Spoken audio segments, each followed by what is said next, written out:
Currently we're at the Comic Art Workshop, which is being held on Walgaloo country at Eleri Caves House. The Comic Art Workshop's been going since 2015 when we had our first residency on an island called Moraa Island off the east coast of Tasmania.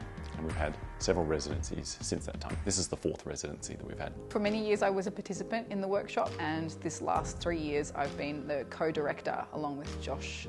I think what's really unique about this experience is that most of the time when you're working on a project for years and years, you don't have any stopping points where you're able to go and give your project to a bunch of different people to look over. And the main component of the Comic Art Workshop are 2-hour-long workshopping sessions where everyone sits down with a graphic novel and we go through the draft.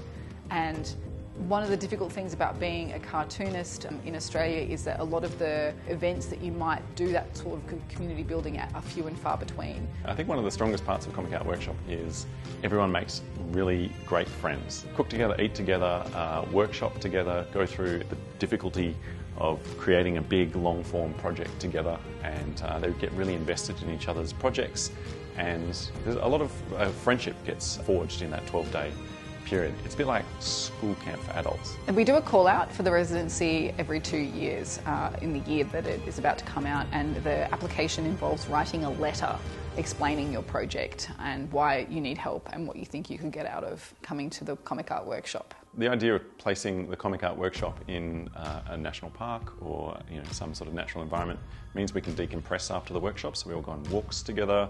There's a hot springs here at Eleri Caves House, which is pretty nice. And today we had a Indigenous Rangers talk by Walgaloo and Wiradjuri. People came and had a chat to us about the local area, and we got to know the local area quite well, and I think that really informs a lot of the drawings that happen throughout the residency. And it's quite special to get to know the place a lot better. I'm really hopeful that we're able to keep it going. It does rely on volunteers, people doing work because they believe in it as a concept. It's a grassroots organisation. We need people to volunteer their time to say, I want to be a part of this and I want to keep this going.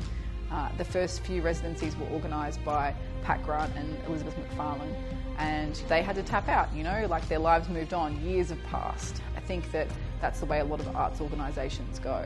But what I really hope for the future of the Comic Art Residency is that it's still going in 20 or 30 years' time. Maybe 100 cartoonists have come through and workshopped their projects and expanded the Australian comic scene so that we have an amazing number of graphic novels being put out, and it's the norm in Australia for us to be like, oh yeah, well have you read that the new comic graphic novel that's come out by so-and-so?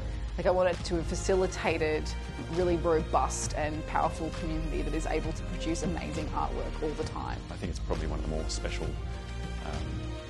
organisations in Australia, and it's probably, I believe it might even be unique in the world.